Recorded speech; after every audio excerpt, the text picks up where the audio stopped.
మహాకుంభమేళ గురించి ఈ వీడియోలో చూద్దాం. పురాణాల ప్రకారం ఈ అమృతం గురించి రాక్షసులకు దేవుళ్లకు ఒక యుద్ధం అయితే జరుగుతుంది.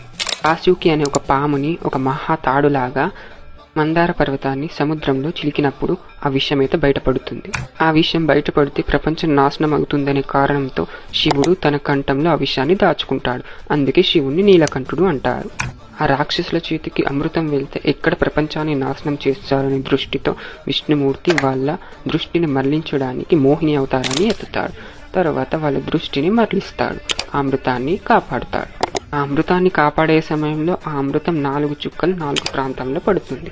ఆ 4 ప్లేస్లలో మనం ఇప్పుడు కుంభమేళ జరుపుకోవడం జరుగుతుంది. 4 ప్రాంతాలు వచ్చేసి హరిద్వార్, నాసిక్, ఉజ్జయిన్, ప్రయాగరాజ్. ప్రజెంట్ ఇప్పుడు జరుగుతుంది మహాకుంభమేళ. ఇది ప్రస్తుతం యూపీ, ఉత్తరప్రదేశ్లో ప్రయాగరాజ్లో జరుగుతుంది.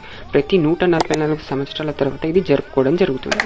అండ్ పూర్ణ కుంభమేళ వచ్చేసి ప్రతి 12 సంవత్సరాలకు ఒక్కసారి జరుగుతుంది. అండ్ అర్ధ కుంభమేళ వచ్చేసి 6 సంవత్సరాలకు ఒక్కసారి జరుగుతుంది.